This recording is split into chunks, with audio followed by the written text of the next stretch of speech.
Once again, welcome back to KC's Classes. KC's Classesന്റെ മറ്റൊരു വീഡിയോയിലേക്ക് എല്ലാവർക്കും സ്വാഗതം.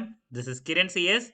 Sreenarayana open university BCom BBA first semester exams ആണ് നെക്സ്റ്റ് സ്റ്റാർട്ട് ചെയ്യാൻ പോകുന്നത്. സോ നമ്മുടെ ഇമ്പോർട്ടൻറ്റ് ക്വസ്റ്റ്യൻസിന്റെ വീഡിയോസ് ഓരോ പേപ്പറിന്റെയും അപ്ലോഡ് ചെയ്ത് കഴിഞ്ഞിട്ടുള്ളതാണ്. കാണാത്തുണ്ടെങ്കിൽ കാണാം.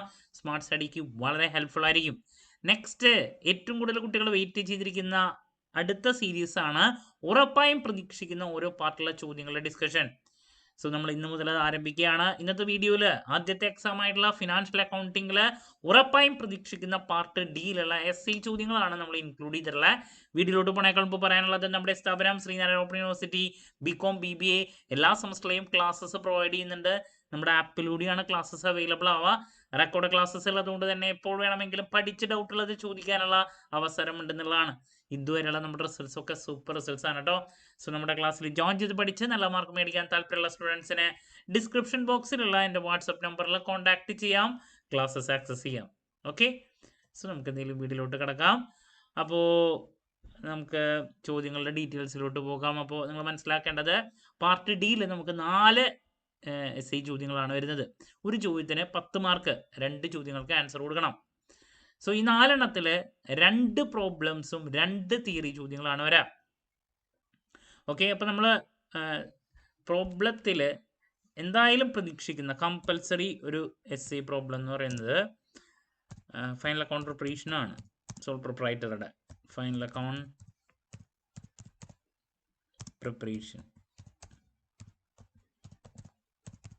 സോ നിങ്ങൾക്ക് ട്രയൽ ബാലൻസ് വിത്ത് അഡ്ജസ്റ്റ്മെൻറ്റ് നൽകും. നമ്മൾ trading account, P&L account, balance sheet വരയ്ക്കുന്ന ഒരു പ്രോബ്ലം നിർബന്ധമായും നല്ല രീതിയിൽ പ്രാക്ടീസ് ചെയ്ത് പോവുക. ഫുൾ മാർക്ക് അടിക്കാൻ പറ്റും. ഓക്കെ, ഈസി ആയിട്ട് സ്കോർ ചെയ്യാൻ പറ്റുന്നതാണ്. അപ്പോൾ ഇതാണ് നമ്മൾ കമ്പൽസറി ആയിട്ട് പ്രതീക്ഷിക്കുന്ന ഒരു പ്രോബ്ലം. കഴിഞ്ഞ പ്രാവശ്യം ചോദിച്ചിട്ടുണ്ടായിരുന്നു. ഇനി നെക്സ്റ്റ് ഏറ്റവും ഈസിയസ്റ്റ് ആയിട്ടുള്ള ഒരു ഏരിയ ആണ് ജേണൽ എൻട്രീസ് എഴുതാൻ വേണ്ടിയിട്ട്. അപ്പോൾ ഇപ്രാവശ്യം ചോദിക്കുമെന്നുള്ളത് അറിയില്ല, എന്തായാലും നിങ്ങൾ പ്രാക്ടീസ് ചെയ്ത് പോകണം. ജേണൽ എൻട്രീസ് പ്രോബ്ലത്തിൻ്റെ മറ്റൊരു ചോദ്യം, ജേണൽ എൻട്രീസ് എഴുതാൻ വേണ്ടിയിട്ടുള്ള ട്രാൻസാക്ഷൻസ് നൽകുന്നു, അതിൻ്റെ ഒരു പ്രോബ്ലം. അപ്പോൾ ഇതാണ് നമ്മൾ പ്രോബ്ലത്തിൽ കമ്പൽസറി ആയിട്ട് പ്രതീക്ഷിക്കുന്ന കാര്യങ്ങൾ. ഇനി അഡീഷണൽ ആയിട്ടൊരു സജഷൻ കൂടി നൽകാനുള്ളത് ക്യാപിറ്റൽ അക്കൗണ്ടിൽ അഡ്മിഷൻ, ക്യാപിറ്റൽ അക്കൗണ്ടിൽ പാർട്ട്ണർഷിപ്പിൽ കേട്ടോ, ക്യാപിറ്റൽ അക്കൗണ്ട് എന്ന് എഴുതുന്നില്ലേ ഞാൻ, പാർട്ട്ണർഷിപ്പിൽ അഡ്മിഷനെ റിലേറ്റ് ചെയ്തിട്ടുള്ളൊരു ചോദ്യം, ഫുൾ പ്രോബ്ലം. അതാണ് നമ്മൾ പിന്നെ എക്സ്പെക്റ്റ് ചെയ്യുന്ന ഒരു SI പ്രോബ്ലം എന്ന് പറയുന്നത്. പിന്നെ അപ്പോൾ ഇത് മൂന്നും നമ്മൾ കമ്പൽസറി ആയിട്ട് ഏറ്റവും കൂടുതൽ പ്രതീക്ഷിക്കുന്ന കാര്യങ്ങൾ.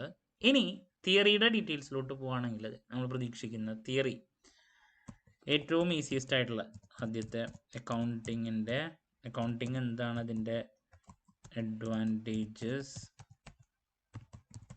ലിമിറ്റേഷൻസ്. ഇനി അക്കൗണ്ടിങ്ങിൻ്റെ concepts, accounting principles and concepts, GAAP, principles and concepts. അപ്പോൾ ഇത് പഠിക്കുകയാണെങ്കിൽ ഒരു ഗുണം, ഒന്നുകിൽ SI അതല്ലെങ്കിൽ ഇതിലേതെങ്കിലും 2 മാർക്കോ 5 മാർക്കായിട്ട് വരാം. ഇപ്പോൾ ഡ്യൂൽ ആസ്പെക്റ്റ്, എൻറ്റിറ്റി കൺസെപ്റ്റ്, ഇതൊക്കെ സെപ്പറേറ്റ് എടുത്ത് ചോദിക്കാം. അപ്പോൾ ഇതാണ് നമുക്ക് പ്രതീക്ഷിക്കേണ്ട മറ്റൊരു ചോദ്യം. ഇനി നെക്സ്റ്റ് തിയറിക്ക് 4 ചോദ്യങ്ങളാണ് വരുന്നത്. ഇപ്പോൾ ഞാനിപ്പോൾ 5 എണ്ണം പറഞ്ഞു. ഇനി തിയറിയിൽ നമ്മൾ പ്രതീക്ഷിക്കുന്ന മറ്റൊരു ചോദ്യം എന്ന് പറയുന്നത് പാർട്ട്ണർഷിപ്പ് ഡീഡ് എന്താണ്, പാർട്ട്ണർഷിപ്പ് ഡീഡ് എന്താണ്, അതിൻ്റെ കണ്ടൻസ് എഴുതാൻ വേണ്ടിയുള്ളൊരു ചോദ്യം. അതുപോലെ തന്നെ പിന്നെ കഴിഞ്ഞ പ്രാവശ്യം ചോദിച്ചിട്ടുണ്ടായിരുന്നതാണ് മെത്തേഡ്സ്, ആ ചാപ്റ്ററിൽ തന്നെ methods of valuation, methods of valuing,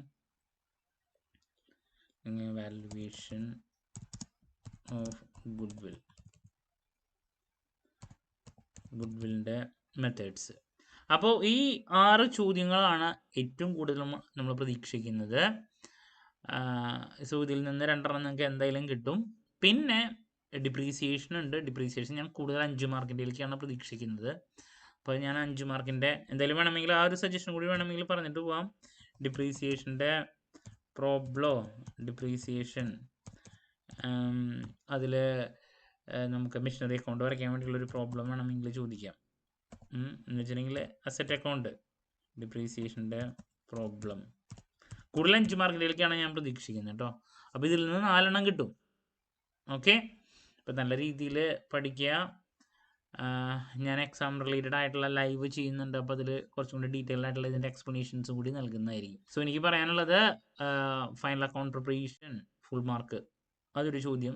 general entry തന്നെ വീണ്ടും ഒരെണ്ണം നിങ്ങൾക്ക് കിട്ടുകയാണെങ്കിൽ അവിടെ തന്നെ നമുക്ക് 2 essay കിട്ടിക്കഴിഞ്ഞു. പിന്നെ അഡ്മിഷനിൽ നിന്നോ ഡിപ്രീസിയേഷൻ ഈ പറയുന്ന മെഷീനറി അക്കൗണ്ടിൻ്റെ പ്രിപ്പറേഷൻ ആയിട്ടുള്ളൊരു ചോദ്യം.